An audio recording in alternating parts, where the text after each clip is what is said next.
Hi there, welcome to 2024. Actually, we're a few hours into 2024. Those in the UK might be getting about 2 hours to getting into it. Where I am right now, I'm visiting family. We have a few more hours to go. It's like 4 p.m. right now. But today's session, I wanted to speak briefly about financial review before we get into 2024. So pardon me, I keep looking at the camera. I shouldn't, but I keep looking at the camera button, but I shouldn't. I should be looking here. So it's about a 2024 financial review, and I think everyone needs to do this before we step into the new year. I've got notes here, and I think that we're just going to run through it quickly to see if it can help. I'm going to make this as short as possible, so take notes and then let's do this. So the first one is to reconcile your finances for 2023. I know today's 31st December. Ideally, you should have done it before today, but if you haven't done it, this is a great time to do it. So reconcile your finances for 2023. And this involves, if I keep a big Excel workbook and it has my budgets for every month, and it then reconciles into a big spreadsheet at the end. It includes my salaries, my taxes, my giving, my investments. It includes everything. It's a big Excel workbook that I use. It has any debt payments in there as well, and amortization of my debt payments. So that's one. To reconcile your outgoings, if you haven't done it, the best way to do it is get all your credit card statements or your bank statement for the year and then put them in an Excel sheet.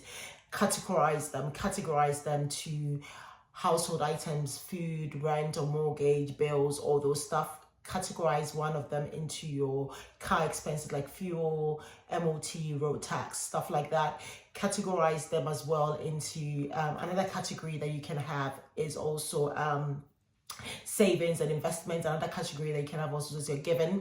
So, and then if you use sinking funds, you can categorize that into those areas, and then categorize all your outgoings and incomings for the year into those. So outgoings and incoming will be your salary, any so those of you who travel with the National Rail, you will get, sometimes if there's a delay, you may get a delay repay. So that's also something that you can also add into your incomings.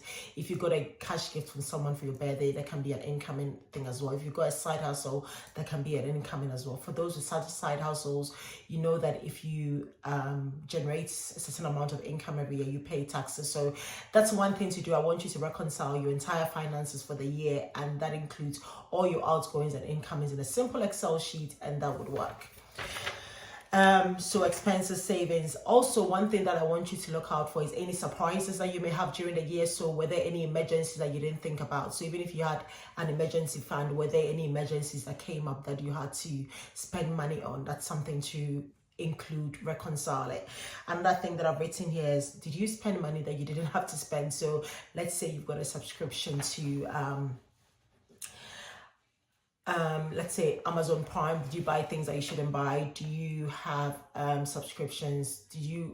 Most of you ladies buy things from Shein or Shane, however you pronounce it. Were they really necessary items?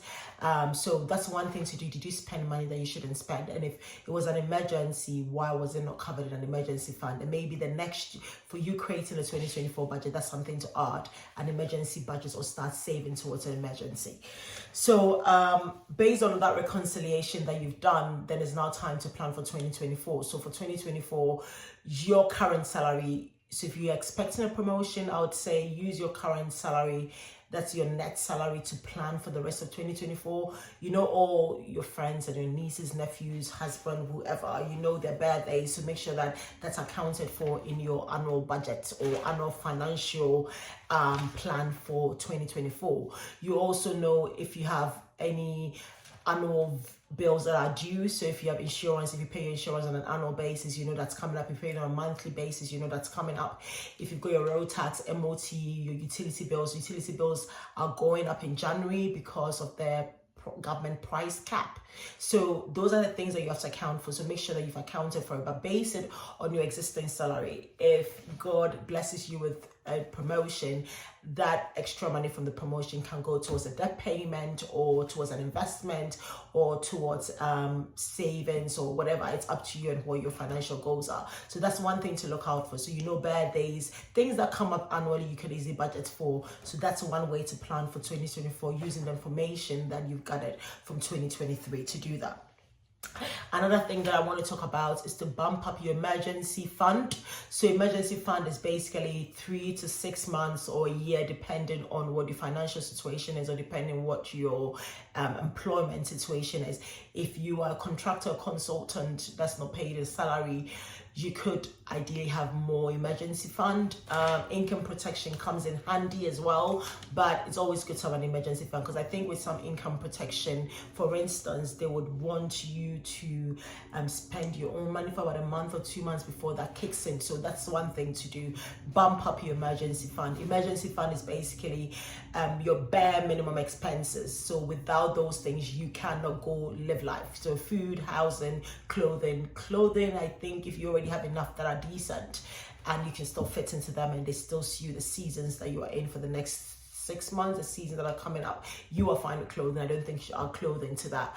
If you have childcare expenses, if you've got bills and stuff like that, those are the things that need to be accounted for in your total emergency fund. So if you've added all those things, your rent, your mortgage, your fuel, if you need fuel to travel, then that needs to go into your emergency fund. If you need to buy a travel card, that needs to go into your emergency fund. So that's one thing that you have to include. So the total sum of that will be 1 month's expenses, bare minimum expenses, right? Some people choose to add in their giving as well because they don't want to do away with giving and a bit of saving. So your bare minimum expenses, multiply that by 3 or 6 or 12 or 9, depending on how much you want to save that for, and then use that, build up your emergency fund. So if you use your emergency fund into this year in 2023 and it's kind of dwindled, then you may want to bump it up to 3 or 6 months.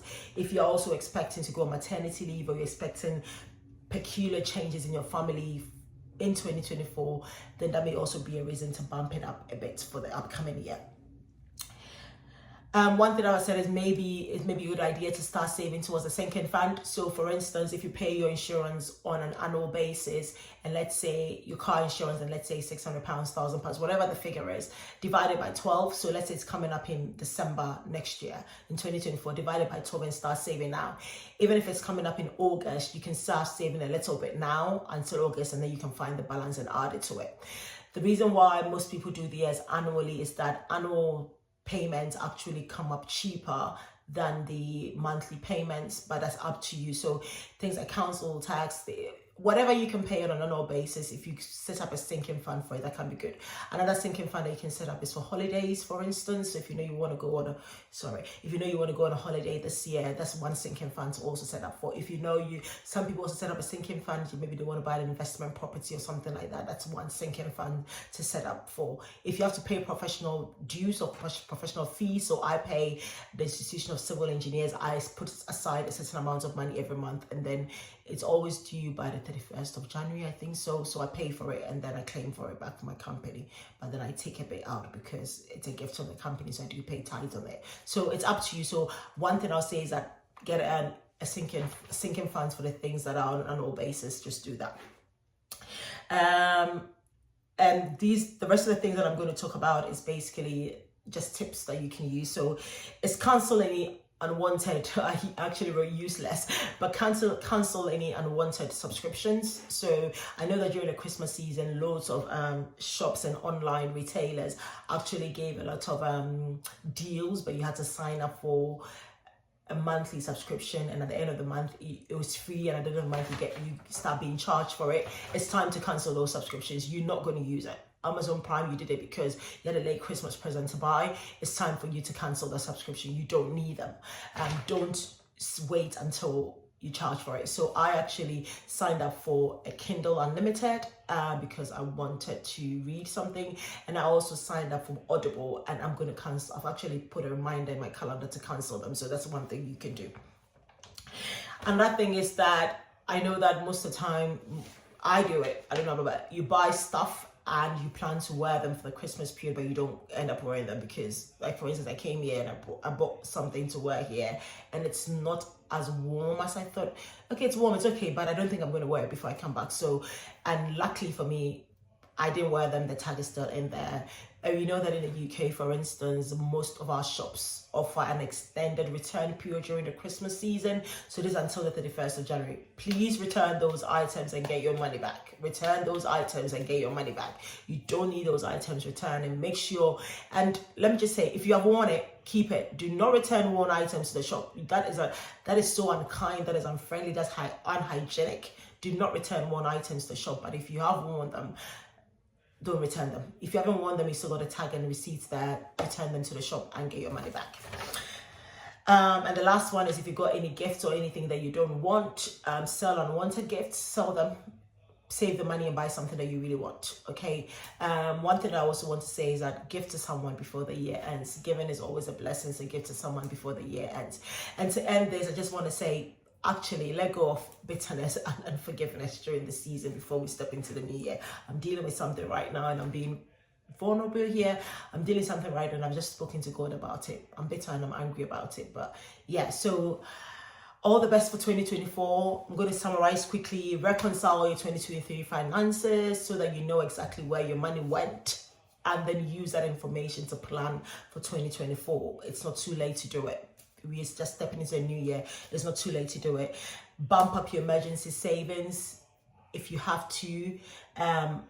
Maybe get a sinking fund as well. A sinking fund is important for those things that you pay on a basis. Cancel useless subscriptions, return unwanted or used items, unwanted and unused items to the shop, especially where you have when you have extended return periods, and then sell any unwanted gifts. And the last one was, make sure you prepare a budget for the coming year. Be flexible with it. Base it on your existing salary. If you happen to get a promotion, the extra money for the promotion can go towards paying off debt, savings, investments, combination of that. Whatever, it's up to you. You're buying something nice for yourself, but you always don't have to buy something nice for yourself. So yeah, thank you very much. I pray that 2024 is better than 2023. I pray that the seeds that you sowed in 2023 yields great oaks in 2024. Whatever seed that you sowed, whether it was kindness, prayer, savings, whatever seeds that you sowed in 2023 will yield great fruits and trees in 2020, or whatever seeds you sowed in 2023 will yield great fruit in 2024. So thank you very much. I was slouching as I was doing this, but thank you very much, and have a happy and blessed 2024. Bye.